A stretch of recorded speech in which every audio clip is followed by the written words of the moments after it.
Hello అండి, మీ CK food మీ అమ్మని మీ ముందుకైతే వచ్చినాను. ఎందుకో తెలుసా? చూస్తున్నారు కదా, చెప్తా ఆగండి. చపాతీకి కూరకి ఎలా ఉంది తిని చూసి మీకైతే చెప్తాను నేను. వంకాయ కొత్తిమీరల కుర్మా అండి, చాలా చాలా బాగుంది, టేస్టీగా ఉంది. చపాతీలోకే కాదు కానీ అన్నంలోకి, ఇడ్లీ దోశకి కూడా చాలా బాగుంటుంది ఈ కూర. మీరు కూడా ట్రై చేయండి తప్పకుండా. నాకైతే బాగా నచ్చింది. అలాగే నచ్చిన వాళ్ళు కామెంట్లో ఎలా ఉందని కూడా పెట్టండి. నేను తిని చూసి మీకు వీడియో అయితే పెడతా ఉన్నాను. అలాగే ప్లీజ్ సబ్స్క్రైబ్స్ అయితే తక్కువ మంది ఉన్నారండి. నా ఛానల్ని షేర్ చేసి లైక్ చేసి అలాగే సబ్స్క్రైబ్ చేయడం మాత్రం మర్చిపోకండి ప్లీజ్. అలాగే చేసుకునే విధానం అయితే చూసేద్దామా. వీడియోలోకి వెళ్ళిపోదాము ఎలా చేసుకోవాలో. కొత్తిమీరలు, పచ్చిమిరపకాయలు ఒక 10 వేసినాను. ఒక తెల్లగడ్డ ఒలిచి పెట్టుకున్నాను. ధనియాలు, సోంపు, మిరియాలు, కొద్దిగా పసుపు పొడి, అల్లం,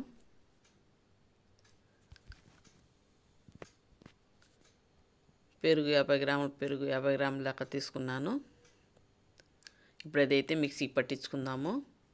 బాగా మెత్తగా వేసుకున్నాం కదా, దీన్ని పక్కన పెట్టుకుందాము. సరిపడా నూనె అయితే పోసుకుందాము.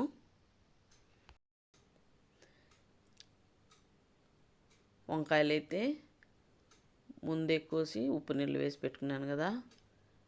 సరిపడా నూనె, సాల్ట్, వంకాయలు అయితే నూనెలో వేసుకున్నాను. సాల్ట్, పసుపు పొడి, కొద్దిగా మిరప్పొడి వేసి బాగా వేయించుకుందాము. సన్నని సెగ మీద మాడిపోకుండా వేయించుకోవాలి. ఇలా వేయించి కాసేపు మూత పెట్టినామంటే బాగా ఉప్పు కారం ముక్కలకు పడుతుంది. అలాగే ఉడుకుతుంది, ఉడికి బాగా దానికి పడుతుంది కాబట్టి చాలా బాగుంటుంది. తీసి పక్కన పెట్టుకుందాము. అలాగే అందులోనే కొద్దిగా నూనె అయితే పోసుకుందాము.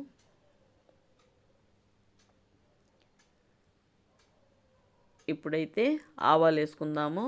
నూనె వేడెక్కింది కదా. జీలకర్ర కొద్దిగా, ఎండుమిరపకాయలు 2, కరివేపాకు కొద్దిగా బాగా వేయించుకుందాము. ఒక టమాటా అయితే నేను సన్నగా తరిగి పెట్టుకున్నాను.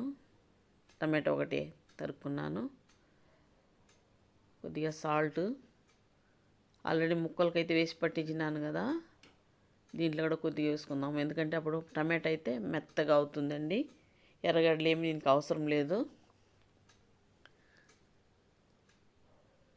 చూసారా, మెత్తపడింది కదా.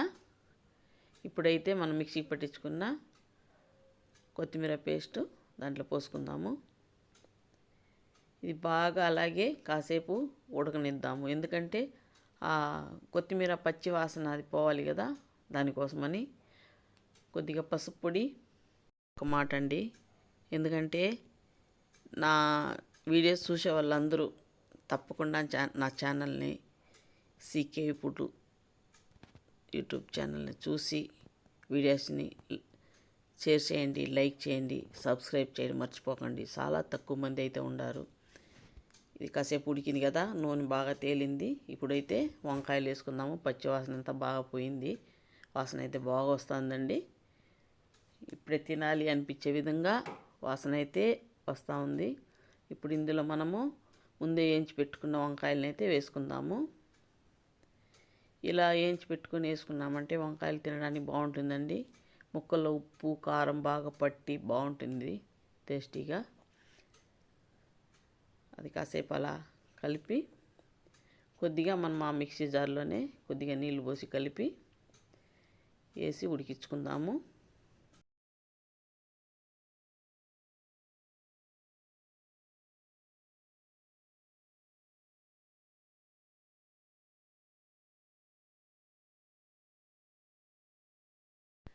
ఇప్పుడు కాసేపు మూత పెట్టి అలా కాసేపు ఉడకనిద్దాము. చూసారా, ఉడికింది, నూనె అయితే తేలింది, గట్టిపడింది కూర. సగం నిమ్మకాయ ముందే కోసి పెట్టుకున్నాను.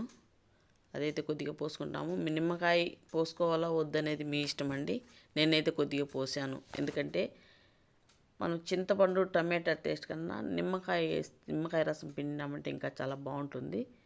చపాతీలోకి, అన్నంలోకి, టిఫిన్కి, దోశలకి అన్నిటికీ బాగుంటుందండి. మీరు కూడా ట్రై చేసి కామెంట్లో ఎలా ఉందో పెట్టండి. అలాగే నా ఛానల్ మాత్రం సబ్స్క్రైబ్ చేసుకోవడం మర్చిపోకండి ప్లీజ్.